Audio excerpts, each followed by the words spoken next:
Урматтуу шаар тургундары, саламатсыздарбы?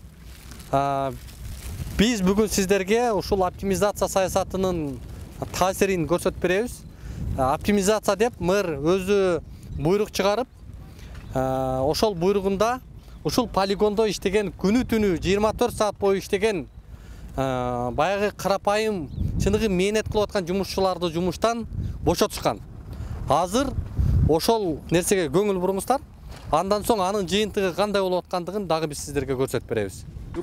Оптимизация биз үчүн жаралган да, мындайча айтканда. Ушундай болуп атпайбы? Карапайым жор тамандарга эле жаралган. Мына могу кишиден сурагыла мисалы. Президент оптимизация кыл деди. Эми президентке эмне деп айтасыздар? Эми кыла турган болсо анда пожалуйста кылсын деги. Биринчи очередь контор жактан баштасын оптимизациясын.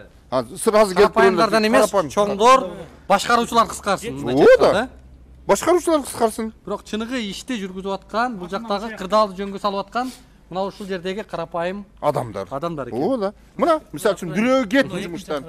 Сиз да жумуштан айдашты. Начальник деген эме көп да. Анын эчтеке действие жок. Начальник эмне кереги бар? Ошондон оптимизация баштырыш керек да. Эми биз мисалы үчүн могул жерде мисалы үчүн биз жашынакай мындай чаң эмес, мындай жыты тазараак эмес, же бир нормальный жерде иштесек, анда биз мындай мейли деп эле кайра башка жерде жумуш таап алат элек деп кетет элек. Жана жумушчулар жумуштан кетти. Алардын ордуна келген азыркы могул тракторларды, ушулар ишмердүүлүк жүргүзүп аткан компаниянын иши кечки саат 5ке чейин экен. Бул күнү түнү иштеп аткан буга чейинки жумушчуларды кетирип коюп, эми 5ке чейин иштеп аткан компания бүгүн түртүп атат. Бул түртүп жетишпейт экен. Жетишпей, акыбал ушинтип өрттөнүп, андан калганын түртүп,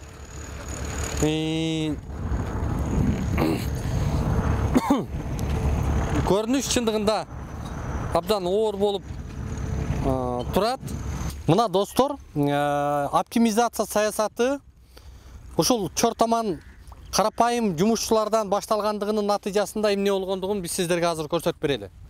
Бул жерди көрүп турасыздар, түтүн өрт болуп атат. Буга чейин жана өрт өчүрүүчүлөрдү чакырып биз өчүргөнгө аракет кылдык, бирок бул өчпөйт экен.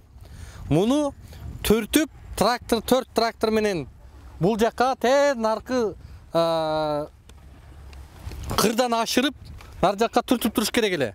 Бирок тилекке каршы андай көрүнүш жок. Баягы жумушчулар кетти, арадан 2 ай убакыт өттү. Акыбал мына өзүңүздөр көрүп тургандай, түртүлбөй, техника жок, түрткөн жумушчулар жок. Бул нерсеге жетишпей аткандыгынан мэрия азыр мыйзамсыз өзүнүн карамагына алынбаган, мындайча айтканда полигондун территориясынан сырткары жерге, ылдыйга, башка аймакка мусор төккөнгө аргасыз болуп калыптыр. Эми ушундай оптимизация саясаты ушундай жумушчуларга жүргөндүгүнүн бир кедергиси деп бааласак болот да. Эми ушул жагынгысы келген, президенттин ушул оптимизация саясатына көрүнгүсү келген мурдагы мэр Айбек Жунушалиев эми башка жактан эле ушул оптимизацияны жүргүзсөңөр болбойт беле? Президентке көрүнүп мынча жумушчу кыскарды мэриядан деген отчет үчүн ушул жакта иштеп аткан жумушчуларды кетирди да. Оптимизацияны эң биринчи ошол мэриянын аппаратынан, ошол жакта жөнү жок советниктерден, жанагындай бир айдоочулардан, ошол чоңдорго кызмат кылып аткан, акча ташып аткан чиновниктерден, ошолордон баштасаңар болмок да. Анткени мунун айынан эми шаардыктарга түтүн кетип атат. Бул жактагы өчпөй калып атат.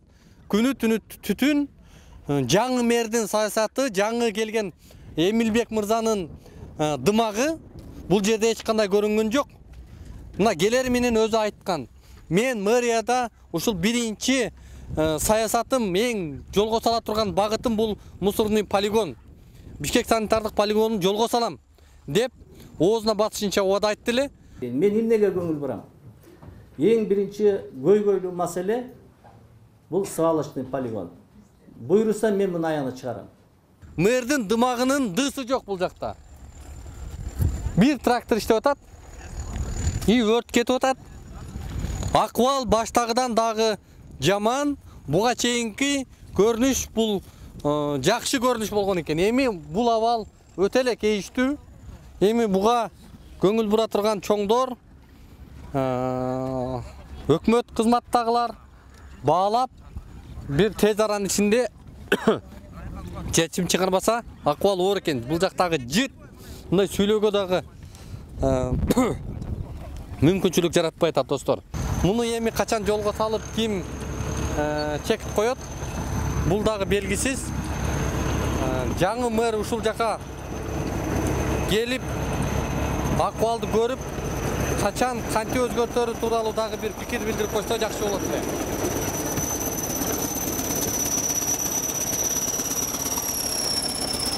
Урматтуу президент, бул окуяда сизди көңүл бурууга биз чакырык жасайбыз. Анткени абалды көрдүңүз. Ошол эле учурда сиз ишеним артып дайындаган жаңы Бишкектин мэри Эмилбек Мырзакуловичтин бул багытта чоң убадаларды берип, маселени тез аранын ичинде оң жолуна салып, көйгөйдү болтурбоо үчүн иш-аракеттер болот деп убада берген. Бирок бүгүн биз барып акыбалды көрдүк. Чындыгында абал критикалык абалга жетип калыптыр.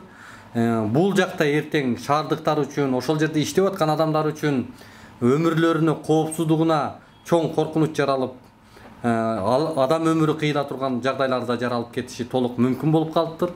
Бул акыбалды бүгүнкү жүргүзүп жаткан мэрдин саясаты менен түздөп кетүүгө таптакыр мүмкүнчүлүк жоктой абалды көрдүк. Сиздерге көрсөтүп аткан отчеттор таптакыр башка, бул жактагы абал башка болуп атат. Ал жакта өрт күнү түнү өчпөйт, башка жактан мусорду төкмөй саясаты жүрүп атыптыр. Мындайча айтканда абал оор экен.